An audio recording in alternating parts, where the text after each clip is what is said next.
जी ने अच्छा भगत फरीद जी ने किड्डी डारी मारी जी। आप सवारे मैं मिलिया सुख होए फरीदा जे तू मेरा हो रहा सब जग तेरा मोहे। अच्छा भगत फरीद जी ने अपने आप को सवार मारो झातियाँ अपने मना जाता से अपने आप को सवारते हैं। असी तो अपने आप को सवारन वास्ते ब्यूटी पार्लर वाले जाने या फिर सारियां पुड़ियां लैने असी। आप सवारे मैं मिलिया सुख होए फरीदा जे तू मेरा हो रहा सब जग तेरा होए। असी अपने आप को सवारना किमें आ जी सानू ये पता लग गए जेड़े मनुख ने जी। एक थोड़ी होर गलो उन्हें साढ़े पुराने बजुर्ग माता होनी आ जेड़ा मनुख किसी का द्वारा फिर उत्थी गल आ गई जी। मैं सौखा करके तां समझाना भी सानू समझ आ जाए बस। जेड़ा मनुख किसी चुगली नहीं करता जी, निंदा नहीं करता, किसी का हक नहीं खांदा, किसी को दुखी नहीं करता, वह अपने आप सिवर जाता जी। बस सौखा काम आ जी। सौखे काम ना तो औखा जी बड़ा हुई। जेड़ा मनुख किसी का हक नहीं खांदा, किसी की चुगली नहीं करता, किसी की निंदा नहीं करता, वह अपने आप सवर जाता है। देखो एक हफ्ता करके जी। आप सवारे मैं मिलिया सुख होए फरीदा जे तू मेरा हो रहा सब जग तेरा होए। अच्छा अपने आप को सवारो जी। एक आ बड़ा भरम में भुलेखे पाया जा रहा सूँ भी भगत धन्ना जी ने पत्थर की पूजा की है जी।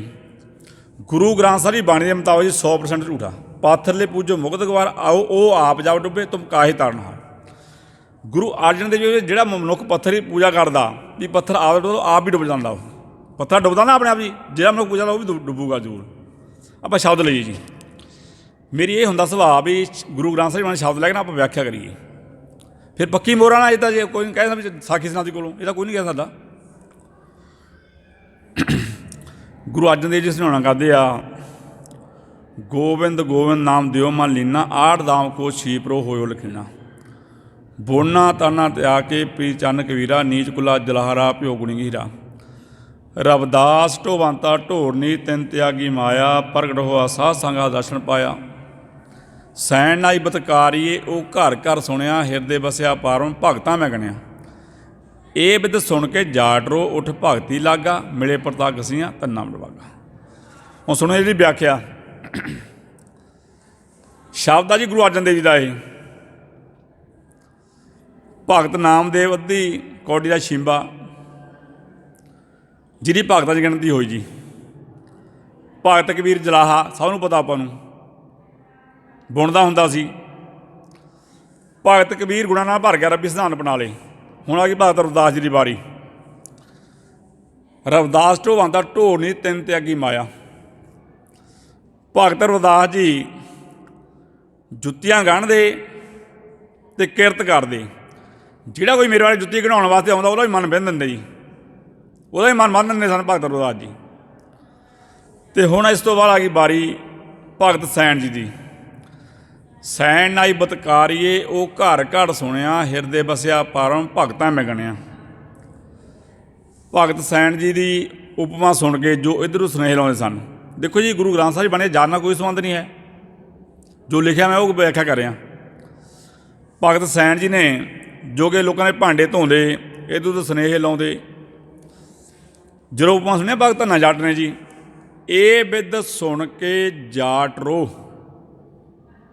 वो साड़ियाँ भैणां ना पिछे बैठे गल्लां करी जांदियां जी। पिछे बैठने का कारण यही होंदा पिछे बैठे गप्पां मारांगे असीं होर कोई कारण नहीं होंदा पिछे बैठना। असीं गुरु ग्रंथ साहिब संगत करने वास्ते नेड़े आके बैठा करिए।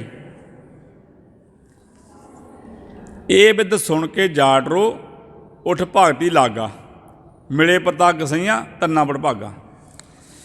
भगत धन्ना जी ने भगत नामदेव भगत कबीर जी भगत रविदास जी की ते भगत सैन जी की उपमा सुनी भी इन्हां चारां भगतों रब मिल गया भी इन्हां जय जयकार होने लगी आ भी मैं क्यों ना भगती करन लग जा। ये बिद सुन के जाट रो उठ भगती लागा मिले प्रताप गसियां तन्ना वडभागा। है आई पत्थर की गल किते। पंजवें पातशाह शब्द गुरु अर्जन देव जी का।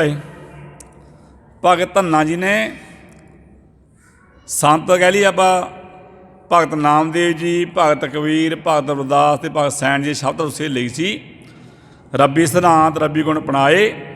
तो अज आप भगत धन्ना जट नूं याद करते हैं। हाँ धन्ना भगत धन्ना जी ने कहा जी मैं पहला बेनती भी रब उही आ। रब उही है ना जो भगत धन्ना मौके भी ते अज भी उही रब आ। ਰੱਬ ਦਾ ਕੋਈ ਫਰਕ ਨਹੀਂ ਪਿਆ। ਹੁਣ ਆਪਾਂ ਸ਼ਬਦ ਲਈ ਭਗਤ ਧੰਨੇ ਦਾ, ਸਾਨੂੰ ਪੱਕੀ ਮੋਹ ਲੱਗੀ।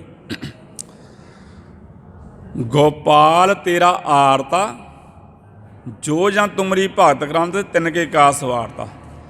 ਦਾਲ ਸਿੱਧਾ ਮੰਗੋ ਘੀਓ, ਹਮਰਾ ਖੁਸ਼ੀ ਕਰਨ ਜੀਓ। ਪਨੀਆਂ ਸਾਧਨ ਨੀਕਾ, ਅਨਾਜ ਮਗੋ ਸਤ ਸੀਕਾ।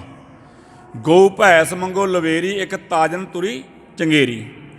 ਘਰ ਕੀ ਗਈ ਚੰਗੀ, ਜਨ ਧੰਨਾ ਲੈ ਮੰਗੀ। ਇਹਦੀ ਵਿਆਖਿਆ ਕਰੀਏ ਆਪਾਂ ਹੁਣ। ਭਗਤ ਧੰਨਾ ਜੀ ਕਹਿੰਦੇ ਗੋਪਾਲ ਤੇਰਾ ਆਰਤਾ ਜੀ।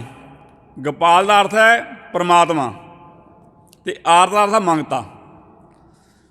ਪਰਮਾਤਮਾ ਮੈਂ ਤੇਰਾ ਮੰਗਤਾ ਹਾਂ, ਜੋ ਤੇਰੀ ਭਗਤੀ ਕਰਦੇ ਆ, ਕੋਈ ਜੈਨੀ ਹੋਵੇ, ਕੋਈ ਬੋਧੀ ਹੋਵੇ, ਕੋਈ ਬ੍ਰਾਹਮਣ ਹੋਵੇ, ਵੀ ਤੂੰ ਉਹਨਾਂ ਦੇ ਸਾਰੇ ਕਾਜ, ਕੋਈ ਗੋਰਾ ਹੋਵੇ ਕਾਲਾ ਹੋਵੇ, ਵੀ ਉਹਨਾਂ ਦੇ ਸਾਰੇ ਕਾਜ ਪੂਰੇ ਕਰ ਦੇਣਾ। ਗੋਪਾਲ ਤੇਰਾ ਆਰਤਾ, ਜੋ ਜਾਂ ਤੁਮਰੀ ਭਗਤ ਕਰਾਂ ਤੇ ਤਿੰਨ ਕੇ ਕਾ ਸਵਾਰਤਾ। ਇਹ ਹੁਣ ਪੱਕੀ ਮੋਹਰ ਲਾਉਣ ਲੱਗਿਆ ਜੀ ਕਰਵਾਉਣੀ ਦੀ, ਵੀ ਜੋ ਪਰਮਾਤਮਾ ਦੀ ਭਗਤੀ ਕਰਦਾ, ਰੱਬੀ ਸਿਧਾਂਤ ਅਪਣਾ ਲੈਂਦਾ, ਕੋਈ ਵੀ ਹੋਵੇ, ਚਾਹੇ ਕੋਈ ਹੋਵੇ ਚਾਹੇ, ਅਤੇ ਉਹਦੇ ਰੱਬ ਸਾਰੇ ਕਾਜ ਪੂਰੇ ਕਰਦਾ। ਅਤੇ ਬਾਬਾ ਮਹਿੰਦਰ ਸਿੰਘ ਨੂੰ ਪੁੱਛ ਲਿਓ ਜੀ, ਇਹਨਾਂ ਦੇ ਕਾਰਜ ਪੂਰੇ ਹੋਏ, ਆਪਣੇ ਕੋਲ ਬੈਠੇ, ਸਾਹਮਣੇ ਪ੍ਰਤੱਖ ਬੈਠੇ ਆਪਣੇ, ਇਹਨਾਂ ਨੂੰ ਪੁੱਛ ਲਿਓ, ਬਾਅਦ ਵਿੱਚ ਪੁੱਛ ਲਿਓ ਚਾਹੇ। ਭਾਈ ਜੇਠਾ ਜੀ ਦੀ ਗੱਲ ਕਰੀਏ ਜੀ ਆਪਾਂ। 5 ਸਾਲ ਦੀ ਉਮਰ ਆ ਮਾਂ ਚੜ੍ਹਾਈ ਕਰ ਗਈ ਭਾਈ ਜੇਠਾ ਜੀ ਦੀ, ਅਤੇ 7 ਸਾਲ ਦੀ ਉਮਰ ਆ ਪਿਤਾ ਚੜ੍ਹਾਈ ਕਰ ਗਿਆ, ਅਤੇ ਇੱਕ ਨਾਥ ਹੋ ਗਿਆ। ਚੂਨਾ ਮੰਡੀ ਲਾਹੌਰ ਦੇ ਲੋਕ ਭਾਈ ਜੇਠਾ ਜੀ ਦੇ ਨਾਲ ਬੱਚਿਆਂ ਨੂੰ ਖੇਡਣ ਨਹੀਂ ਸੀ ਦਿੰਦੇ। ਜੇ ਬੱਚੇ ਖੇਡਦੇ, ਮਾਂ ਬਾਹਾਂ ਫੜ ਕੇ ਲੈ ਜਾਂਦੀਆਂ ਆਪਣੇ ਬੱਚਿਆਂ ਦੀਆਂ, ਵੀ ਭਾਈ ਜੇਠਾ ਜੀ ਅਨਾਥ ਆ, ਇਹਦੇ ਮੱਥੇ ਨਹੀਂ ਲੱਗਣਾ। ਇੱਥੋਂ ਤੱਕ ਜੀ ਭਾਈ ਜੇਠਾ ਜੀ ਨੂੰ ਦੇਖ ਕੇ ਲੋਕ, ਚਾਚੇ ਤਾਏ ਆਂਢੀ ਗਵਾਂਢੀ, ਸਾਰੇ ਘਰਾਂ ਦੇ ਦਰਵਾਜ਼ੇ ਬੰਦ ਕਰ ਲੈਂਦੇ ਸਾਰੇ, ਅਤੇ ਨਫ਼ਰਤ ਕਰਦੇ ਲੋਕ। ਜਦੋਂ ਬੁੱਢੀ ਨਾਨੀ ਨੇ ਦੇਖਿਆ ਵੀ ਮੇਰਾ ਦੋਹਤਾ ਹੈ ਜੋ ਭਾਈ ਜੇਠਾ ਜੀ ਨੂੰ ਦੇਖ ਕੇ ਨਫ਼ਰਤ ਕਰਦੇ ਆ, ਫਿਰ ਬੁੱਢੀ ਨਾਨੀ ਕਹਿੰਦੇ ਜਦੋਂ ਚੂਨਾ ਮੰਡੀ ਲਾਹੌਰ ਚੱਲਣ ਲੱਗੀ, ਦਰਵਾਜ਼ਾ ਜਿੰਦਾ ਲਾਇਆ ਬਾਹਰ, ਭਾਈ ਜੇਠਾ ਜੀ ਪੁੱਛਦੇ ਆ ਆਪਣੀ ਬੁੱਢੀ ਨਾਨੀ ਨੂੰ ਕਿ ਬਾਅਦ ਨੂੰ 7 ਸਾਲ ਦੀ ਉਮਰ ਸੀਗੀ, ਵੀ ਨਾਨੀ ਵੀ ਤੁਸੀਂ ਜਿੰਦਾ ਦਾ ਲਾ ਚੱਲਿਓ, ਵੀ ਇਹਨੂੰ ਖੋਲ੍ਹੂਗਾ ਕੌਣ? ਬੁੱਢੀ ਨਾਨੀ ਨੇ ਕਿਹਾ ਵੀ ਇਹ ਤਾਂ ਪਰਮਾਤਮਾ ਜਾਣਦਾ ਕੌਣ ਖੋਲ੍ਹੂਗਾ। ਭਾਈ ਜੇਠਾ ਜੀ ਨੇ ਘਰ ਵਿੱਚ ਗਰੀਬੀ ਹੋਣ ਕਰਕੇ ਜੀ ਸਿਰ 'ਤੇ ਛਾਬਾ ਰੱਖ ਕੇ ਛੋਲੇ ਵਿੱਚ ਨਮਕ ਲਾ ਕੇ, ਸੌਖਾ ਕਹਿ ਮੈਂ ਉਹ ਘੁੰਮਣੇ ਕਹਿੰਦੇ ਆਮ ਤੌਰ 'ਤੇ, ਬੁੱਢੀ ਨਾਨੀ ਸਵੇਰੇ ਛੋਲੇ ਉਬਾਲ ਦੇਣੇ ਅਤੇ ਸਿਰ 'ਤੇ ਛਾਬਾ ਰੱਖ ਲੈਣਾ, ਅਤੇ ਭਾਈ ਜੇਠਾ ਜੀ ਘਰ ਘਰ ਹੁੱਕਾ ਦਿੰਦੇ। ਲੋਕਾਂ ਨੇ ਭਾਈ ਜੇਠਾ ਨੂੰ ਘੂਰਨਾ ਵੀ, ਤਾੜਨਾ ਵੀ ਭਾਈ ਜੇਠਾ ਜੀ ਅੱਗੇ ਜਾ ਰੌਲਾ ਪਾਈ ਜਾਂਦਾ, ਸਾਡੇ ਇੱਥੇ ਆਰਾਮ ਕਰਨਾ ਸੀ, ਆਰਾਮ ਕਰਨਾ, ਤਾੜਦੇ ਰਹੇ ਲੋਕ। ਉਸ ਏਰੀਏ ਅੰਮ੍ਰਿਤਸਰ ਦੇ ਲੋਕ ਦੀ ਗੱਲ ਕਰਦਾ ਹਾਂ। ਜਦੋਂ ਭਾਈ ਜੇਠਾ ਕਹਿੰਦੇ ਇੱਕ ਵਾਰੀ ਇਹ ਹੋਇਆ, ਇਹ ਪਿੰਡ ਬਸਰ ਕੇ ਗਿੱਲਾਂ ਜੀ, ਮੈਂ ਯਾਦ ਆ ਗਿਆ, ਕਈ ਬਸਰ ਕੇ ਵੀ ਕਹਿੰਦੇ ਇਕੱਲਾ, ਵੀ ਬਸਰ ਕੇ ਗਿੱਲਾਂ ਹੀ ਭਾਈ ਜੇਠਾ ਜੀ ਨਾਨਕੇ ਸਨ, ਅਤੇ ਬਸਰ ਕੇ ਗਿੱਲਾਂ ਹੀ ਬੀਬੀ ਭਾਨੀ ਦਾ ਪਿੰਡ ਸੀ। ਸੌਖਾ ਕਰਦਾ ਮੈਂ ਹੋਰ, ਭਾਈ ਜੇਠਾ ਜੀ ਆਪਣੇ ਨਾਨਕੇ ਪਿੰਡ ਵਿਆਹੇ ਹੋਏ ਸਨ, ਹੋਰ ਸੌਖਾ ਕਰਦਾ। ਜਦੋਂ ਇੱਕ ਵਾਰੀ ਇਹ ਹੋਇਆ, ਸਵੇਰੇ ਭਾਈ ਜੇਠਾ ਛੋਲੇ ਵੇਚਣ ਜਾਂਦੇ ਆ, ਅਤੇ ਰਸਤੇ ਉਹਨਾਂ ਨੂੰ ਕੋਈ ਸਾਧੂ ਮਿਲੇ। ਸਾਧੂ ਨੇ ਆਵਾਜ਼ ਮਾਰੀ ਵੀ ਬੇਟਾ ਸਾਡੀ ਗੱਲ ਸੁਣ। ਜਦੋਂ ਰੁਕਿਆ ਕਿ ਬੇਟਾ ਸਾਹਿਬ ਸੁਣਨ ਨੂੰ ਬਹੁਤ ਸਮਾਂ ਹੋ ਗਿਆ ਸੀ, ਭਾਈ ਜੇਠਾ ਜੀ ਨੂੰ ਬੜਾ ਖੁਸ਼ ਹੋਇਆ ਮਨ। ਜਦੋਂ ਖੁਸ਼ ਹੋਇਆ ਅਤੇ ਉਹ ਸਾਧੂ ਕਹਿੰਦੇ ਸਾਨੂੰ ਭੁੱਖ ਬਹੁਤ ਲੱਗੀ, ਕੀ ਤੇਰੇ ਕੋਲ? ਕਹਿੰਦਾ ਮੇਰੇ ਕੋਲ ਛੋਲੇ ਆ। ਜਦੋਂ ਭਾਈ ਜੇਠਾ ਛੋਲੇ ਉਂਦਰਾਂ ਦਿੱਤਾ, ਉਹਨਾਂ ਨੂੰ ਛੋਲੇ ਦਿੱਤੇ। ਉਹ ਸਾਧੂ ਕਹਿਣ ਲੱਗੇ ਵੀ ਦੇਖ ਬੇਟਾ ਸਾਨੂੰ ਭੁੱਖ ਬਹੁਤ ਲੱਗੀ ਆ, ਅਤੇ ਭਾਈ ਜੇਠਾ ਜੀ ਦਾ ਦਿਲ ਬਹੁਤ ਵੱਡਾ ਸੀ, ਹਾਲਾਂਕਿ ਬਚਪਨ ਉਮਰ ਸੀ 7 ਸਾਲ ਦੀ ਉਮਰ। ਉਹਨੇ ਸ਼ਾਬਾਸ਼ ਮੇਰੇ ਰੱਖਤਾ ਭਾਈ ਜੇਠਾ ਜੀ ਨੇ, ਕਹਿੰਦਾ ਛਕ ਲਓ। ਉਹਨਾਂ ਨੇ ਸਾਰੇ ਛਕ ਲਏ, ਅਤੇ ਭਾਈ ਜੇਠਾ ਜੀ ਘਰ ਆ ਗਏ। ਜਦੋਂ ਪਹੁੰਚੇ ਪਿੰਡ ਬਸਰਕਾ ਪਹੁੰਚੇ, ਤਾਂ ਬੁੱਢੀ ਨਾਨੀ ਕਹਿਣ ਲੱਗੀ ਵੀ ਬੇੜਾ ਪ੍ਰਸ਼ਾਦਾ ਛਕੋ ਤੁਸੀਂ ਹੁਣ, ਪਰ ਜਲਦੀ ਬਹੁਤ ਆ ਗਿਆ ਅੱਜ ਤੁਸੀਂ। ਭਾਈ ਜੇਠਾ ਜੀ ਕਹਿੰਦਾ ਬੁੱਢੀ ਨਾਨੀ ਨੂੰ ਵੀ ਨਾਨੀ ਮੈਨੂੰ ਅੱਜ ਵਪਾਰੀ ਵਧੀਆ ਮਿਲ ਗਏ, ਇਸ ਕਰਕੇ ਮੈਂ ਜਲਦੀ ਆ ਗਿਆ। ਜਦੋਂ ਬੁੱਢੀ ਨਾਨੀ ਨੇ ਪ੍ਰਸ਼ਾਦਾ ਛਕਾਇਆ, ਭਾਈ ਜੇਠਾ ਜੀ ਪੁੱਛਣ ਲੱਗੀ ਕੋਈ ਬਚਤ। ਭਾਈ ਜੇਠਾ ਵੀ ਸਾਨੂੰ ਸਾਧੂ ਮਿਲੇ ਸੀ, ਵੀ ਉਹਨਾਂ ਨੇ ਕਿਹਾ ਬੇਟਾ ਮੈਨੂੰ ਸਾਨੂੰ ਭੁੱਖ ਬਹੁਤ ਲੱਗੀ ਆ। ਜਦੋਂ ਮਨ ਖੁਸ਼ ਹੋਵੇ ਨਾ ਜੀ ਕਿਸੇ ਦਾ ਵੀ, ਕਿ ਬੰਦਾ ਮਨ ਨੇ ਗਲਤ ਫੈਸਲਾ ਲੈ ਲੈਂਦਾ। ਚਲੋ ਭਾਈ ਜੇਠਾ ਜੀ ਨੇ ਕਹਿੰਦੇ ਵੀ ਆਹ ਸਾਧੂ ਮਿਲੇ ਸੀ ਮੈਨੂੰ, ਵੀ ਭੁੱਖ ਬਹੁਤ ਲੱਗੀ ਸੀ ਉਹਨਾਂ ਨੂੰ, ਅਤੇ ਪ੍ਰਸ਼ਾਦੇ ਜੋ ਛੋਲੇ ਉਹਨਾਂ ਨੇ ਛਕ ਲਏ। ਭਾਈ ਜੇਠਾ ਜੀ ਨੇ ਜੀ ਫਿਰ ਇਹ ਗੱਲ ਦਾ ਪ੍ਰਮਾਣ ਕਰ ਲਈ, ਮੈਂ ਸਾਰਿਆਂ ਨੂੰ ਛੋਲੇ ਛਕਾਇਆ ਆ। ਬੁੱਢੀ ਨਾਨੀ ਨੇ ਭਾਈ ਜੇਠਾ ਜੀ ਨੂੰ ਕੁਛ ਕਿਹਾ, ਪਰਮਾਤਮਾ ਅੱਗੇ ਅਰਦਾਸ ਕੀਤੀ ਵੀ ਪਰਮਾਤਮਾ ਤੇਰੇ ਅੱਗੇ ਅਰਦਾਸ ਬੇਨਤੀ ਆ, ਬਿਰਥੀ ਕਦੇ ਨਾ ਹੋ ਵੀ ਜੰਦ ਕੀ ਅਰਦਾਸ। ਜਦੋਂ ਦਿਲੋਂ ਅਰਦਾਸ ਹੁੰਦੀ ਉਹ ਬਿਰਥੀ ਨਹੀਂ ਜਾਂਦੀ ਜੀ। भी जो मेरा दोता है भाई जेठा, इन जो दिल तो बहुत बड़ा दिता पर खजाना बड़ा छुड़ा दिता। बुढ़ी नानी की हुई अरदास भी पूरी हुई। सब तो पहले तो भाई जेठा जी को रिश्ता किया गुरु अमरदास जी ने। दस ये भी बेनती कर लवे भी गुरु अमरदास जी बहुत बड़े घराने में सन, बहुत अमीर सन, सौखा करदा। तो भाई जेठा जी गुरु के लंगर सेवा करते जां घुगनियां बेचते। मैं गोविंद साहब की गल कर लगे हूँ। भाई जेठा जी गुरु अमरदास ने ये नहीं पूछया, गुरु अमरदास जी ने भाई जेठा जी ये नहीं पूछया भी भाई तेरे महल कित्थे आ, तेरी जमीन किन्नी आ, जां तेरे किन्ने बैंड आया, ये नहीं पूछया। गुरु अमरदास यही देखा भी भाई जेठा जी किरत करते आ, नाम जपदे तो वंड के सकते आ, कुछ नहीं पूछया। हालांकि गुरु अमरदास जी महल बीबी मानसा देवी ने कहा सीगा भी तुसीं किहो जिहा वर लभ दिता। हाँ बजा दें, कोई नहीं ठीक है, हाँ समाप्ति कर दें भाई, कोई ठीक। तो आप गल की गुरु अमरदास जी महिला ने कहा सीगा, गुरु अमरदास जी घर वाली ने मानसा देवी ने भी जो भाई जेठा जी आ भी गुरु के लंगर सेवा करते आ, जां फिर दिने सिर ते रख के छापा रख के छोले बेचते आ, भी इन्ने साल हो गए ना सेवा करदे ना किते गए आ, ये ना कोई इन्हां कोल रिश्तेदार आया कदे भी तुसीं किहो जिहे मुंडे नूं रिश्ता करता अपनी बीवी भानी दा।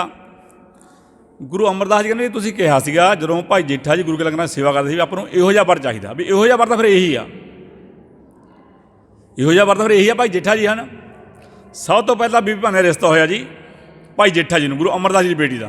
ये गुरु गुरगद्दे भरा ने गुरु अमरदास जी। उस तो भाई जेठा जी के घर होए साहिबजादे बाबा प्रीति चंद, बाबा महादेव, सोढ़े साहिबजादे सी पंजवें पातशाह गुरु अर्जन देव जी। भाई जेठा जी पहला परचा पाया जी गुरु जी ने, गुरु अमरदास जी ने। भाई रामा जी सन ते भाई जेठा जी, दो जवाई सन गुरु अमरदास जी ने। परचा पाया, मैं दस ये भी बेनती कर दिंदा भी गुरु घर दे विच ना सिलैक्शन हुई आ, इलैक्शन नहीं हुई कदे, सिलैक्शन हुई आ। पहले पातशाह ने भाई लैना जी सिलैक्शन की सी, इलैक्शन नहीं सी हुई। हुण इदां ही गुरु अंगद देव जी ने बाबा अमरदास जी की सिलैक्शन की, सौखा समझ आ जाए। तो हुण गुरु अमरदास जी ने सिलैक्शन करनी है जी भी किहनूं गुरगद्दे बराजमान करा मैं। भाई रामा जी तो भाई जेठा जी परचा पाया भी जो बॉडी साहब बन रही है, तैयार हो रही है, ये आप सेवा सौखे तरीके नाल कराई जाए। गुरु अमरदास जी कहना कि भी दो थड़े बनाओ वधिया, भाई जेठा जी दस देना सवेरे तो भाई रामा जी दस देना सवेरे, भी थड़े इस तरीके बनाने आ भी शाम फिर गुरु जी ने गुरु अमरदास जी आते शाम को कहते पहला भाई जेठा जी को जाते भी तैं थड़ा तो बनाया पर जिस तरीके मैं दसिया उस तरीके नहीं तैं बनाया। तो भाई जेठा जी ने गुरु साहब तुस बुद्धि आ, तो गुरु अमरदास जी कहते सवेरे फिर तुम आयो। इस तरह भाई रामा जी को जाते, भाई रामा जी ने कहते भी भाई रामा जी तुम सवेरे दे मेहनत कर लगे हो, थड़ा तुम बनाया तो हैगा पर जिस तरीके मैं दसिया सी ना उस तरीके नहीं बनाया, कल सवेरे फिर आयो। दूसरे दिन कहने गुरु अमरदास जी फिर भाई जेठा जी को पहुँचे सवेरे भी भाई थोड़ा इस तरीके बनाना, समझ ला चंगी तरह भी ये ना भी शाम तू होर किसी तरीके बनाना समझाते सन गुरु अमरदास जी। तो भाई जेठे समझे आ। उस तो बाद भाई रामा जी को गए गुरु अमरदास जी, रामा जी को कहना भाई तू हुण समझ ला अज दूजा दिन आया बई थड़ा तैं वधिया तरीके बनाई। समझाया भाई रामा जी को भी। शाम को गए तो फिर कहा भाई जेठा जी को कहने लगे भी देख भाई जेठा जी जो ये थड़ा है तैं सही तरीके नहीं बनाया तो समझ ला चंगी तरह, पर सवेरे फिर आ जी तू। इस तरह भाई रामा जी ने कहा भी तू भाई तैं भी थोड़ा सही नहीं बनाया, सवेरे आ जी। तीसरा दिन हो गया जी। तीजे दिन गुरु अमरदास जी ने पहला तो भाई जेठा जी ने समझाया, फिर समझाया भाई रामा जी ने सवेरे भी भाई थोड़ा चंगे तरीके बनायो, तुम वधिया तरीके बनायो। जो कहने गुरु अमरदास जी शाम को गए, पहले गए भाई रामा जी को। भाई रामा जी कहते भाई रामा जी अज तीजा दिन हो चुके आ भी थड़ा जिस तरीके मैं दसिया तो उस तरीके नहीं बनाया। भाई रामा जी पता की कहना गुरु अमरदास जी को, कहनी थोड़ी वडेरी उम्र हो चुकी आ ਵੀ ਤੁਸੀਂ ਸਵੇਰੇ ਦੱਸ ਦਿਓ ਕੁਝ ਹੋਰ ਤੇ ਸ਼ਾਮ ਨੂੰ ਤੁਸੀਂ ਕੁਝ ਹੋਰ ਕਹਿ ਦਿੰਦੇ ਹੋ, ਵੀ ਤੁਹਾਨੂੰ ਸੋਝ ਹੀ ਨਹੀਂ ਹੈ, ਤੁਹਾਡੀ ਉਮਰ ਬਹੁਤ ਹੋ ਚੁੱਕੀ ਆ।